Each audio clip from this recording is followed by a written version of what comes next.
Well, for this one, you might be looking at your card packet and thinking I forgot a whole bunch of stuff in it. But I didn't.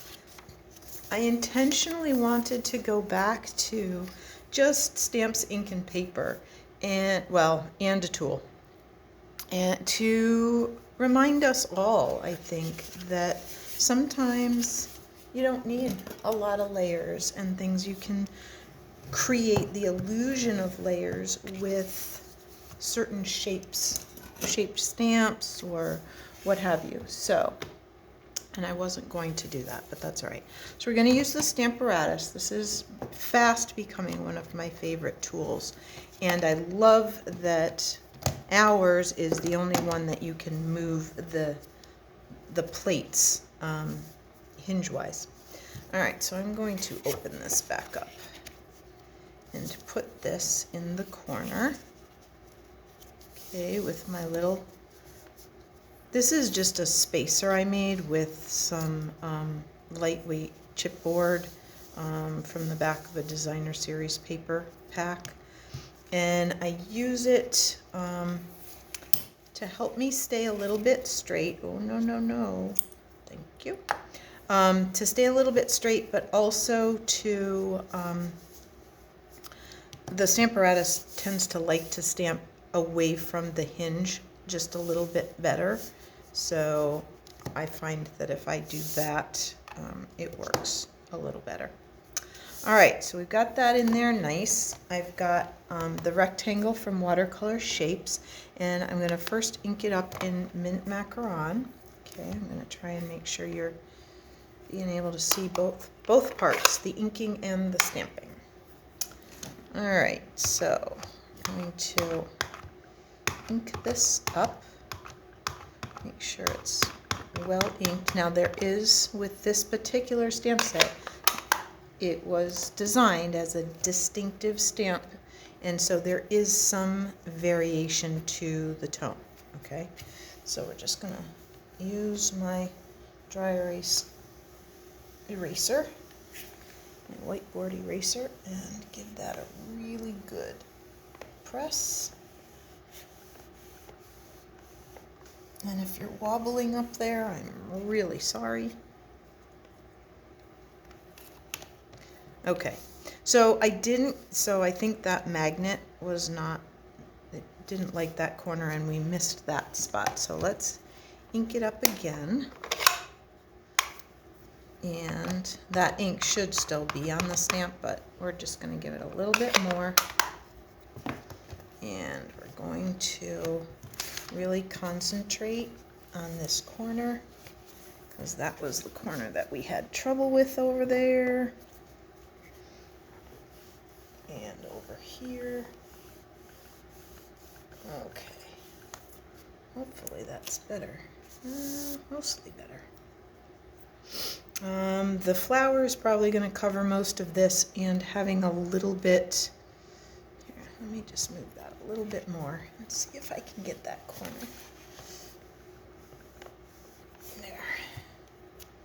There we go. It's there. All right. So now the important thing is to use, I'll use the chamois and clean that stamp.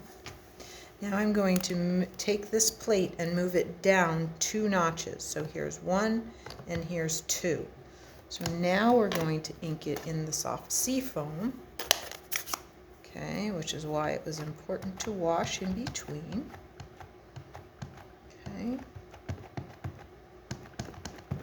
All right. That one might need re-inking as well. And then this comes over, and so now these are lined up really nice. Now because they're photopolymer, I maybe could have done this, but if I was doing a whole bunch, I would want them, you know, uniform and whatever. So there. And soft Seafoam is a very light color, so I may want to do one more layer. Get a little bit more ink down there. All right, let's just see if we can get a little bit more. I do think I need to re-ink this pad though. All right, let's give it a little bit more of a press. There, that's a little better. Okay, sometimes you need to give it a little bit more ink. All right, so I can take this plate off now. Make room for this plate, which will go up in the top. Okay, and I'm gonna have to do this sideways so that you can see.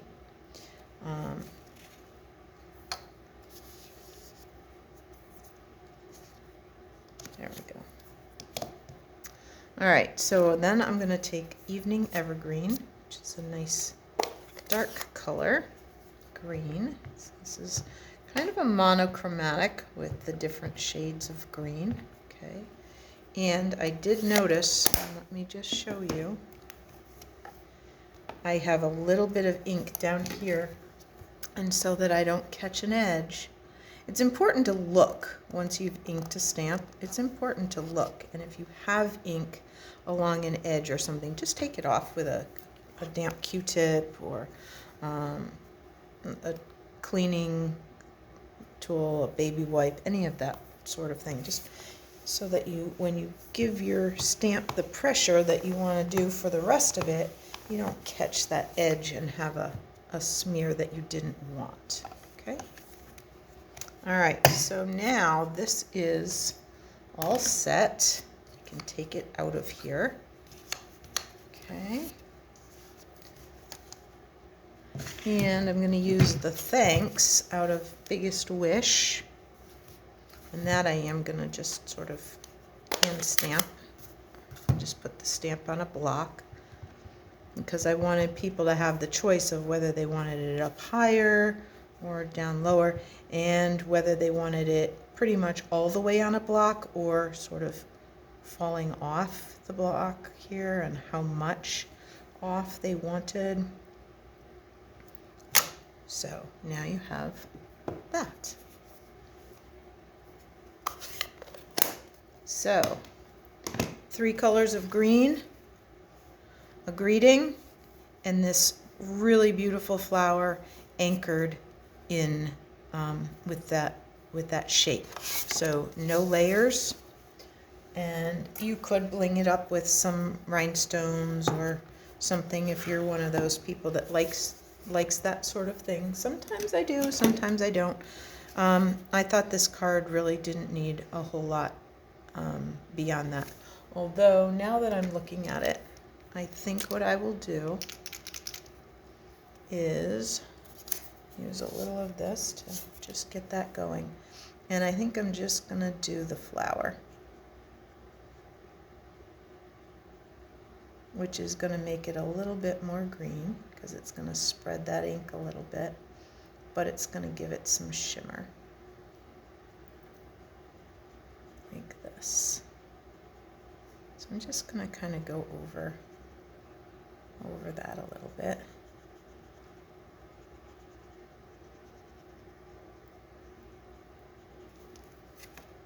Yeah, that's going to be pretty. That's going to give it just a tiny bit of shimmer, which is nice. Need to order a few more Wink-A-Stellas. I like to keep a few in the studio in case people go, "Oh, I need one of those." Yes, yes you do. They're one of my favorite tools. There, so we'll just give that flower just a little bit of shimmer.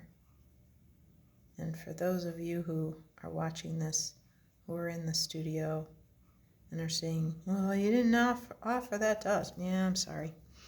It was just sitting here on my table and I realized, oh, I could add just a little tiny bit of sparkle. I'm not sure if you can see that, but anyway, I hope you enjoyed this month's cards, and I will see you again soon. Bye.